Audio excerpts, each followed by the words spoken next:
Have you noticed when you're at the airport now, the electrical outlets have become like the watering holes around which we gather with all our precious devices, right?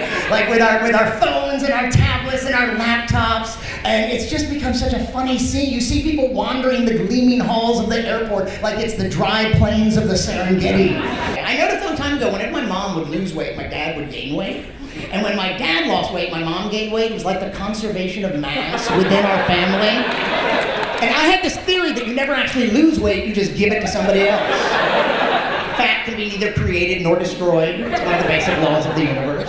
One time my dad's love handles got so big, they just broke off. My theory didn't predict that. My mom used to tell me to stand up straight. You ever get that from your mom? Yes, that's such a mom thing to say. I think mothers have been telling their kids to stand up straight for longer than we realize. Perhaps even to pre-human days. What if that were the driving force behind the evolutionary trend to walk erect? Right? Mothers nagging their children up the evolutionary ladder. Stand up straight. Don't drag your knuckles when you walk. I had a birthday this year, which I know doesn't make me unusual at all. And we're all getting older at about the same rate, unless you drive really fast. But, really, no. That was easy, too easy. Well, you know what I want for myself? I want to age gracefully. I just want to roll with it and accept the changes, be realistic about it. I've had gray hair. I've had gray hair for years. I don't care. I don't care if it goes all gray. I don't care if it goes blue. I don't care. I don't care if it goes ultraviolet. In fact, that's what I'll say if I lose my hair. I'm not bald, I have hair, it's just outside your visible spectrum. We change our behavior as we get older. Like, I notice my wife has started dressing in bright colors to trick predators into thinking she's poisonous.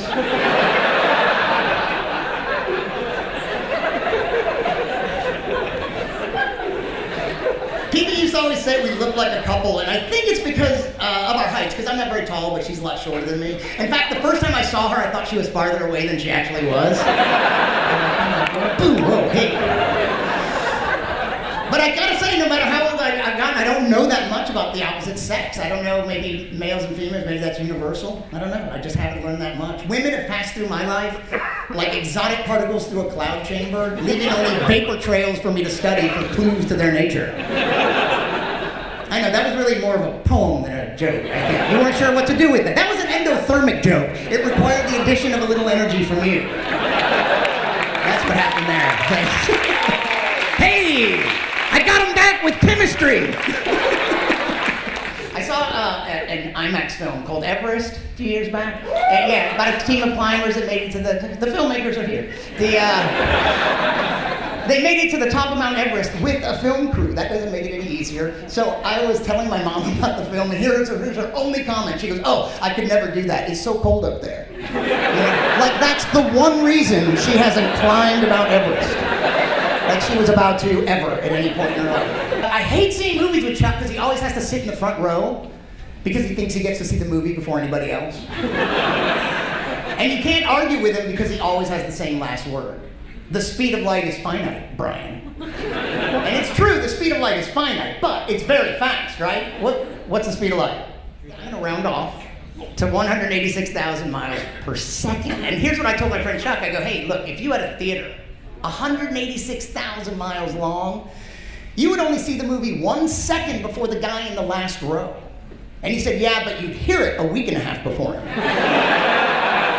I love performing to crowds that like science, and I've noticed that, you know, comedians like, most of all, of course, laughter. Second to that, clapping is nice, but what I've realized is that something that I need to accept and just appreciate is that sometimes when I tell a joke like that speed of light joke, sometimes I'll look out and I'll see someone and they're like thinking, and I see they're very internal and they're kind of thinking, and then they start nodding their head because the joke is sound. I spent part of today at a cafe downtown, and I had a kind of frightening experience. I noticed in the display case behind me, someone had put pasta and antipasta right next to each other. And if you think about this stuff too hard, here's the kind of jokes you come up with. A virus walks into a bar. The bartender says, we don't serve viruses in this bar. The virus replaces the bartender and says, now we do.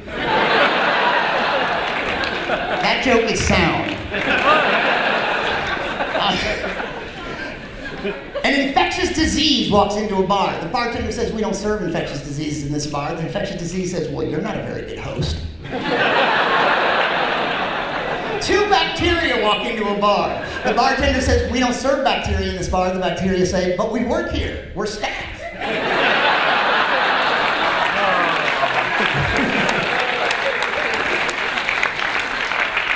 A room temperature superconductor walks into a bar.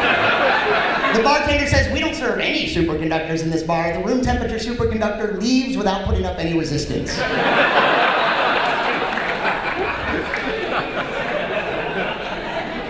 Schrodinger's cat walks into a bar and doesn't.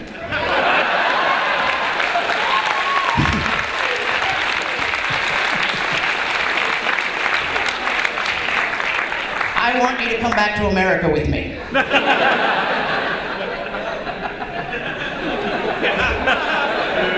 A statistician walks into just your average bar. The bartender says, we don't serve statisticians in this bar. The statistician says, well, you're just mean. You guys have been awesome, and I want to leave you. So I started kind of with a quotation by Isaac Asimov. I want to leave you with the words of another Isaac, Isaac Newton, who once said, if I have seen further than others, it is because I have stood on the shoulders of giants. Isn't that an amazing and humbling thing to hear? And just to think, Isaac Newton, inventor of gravity.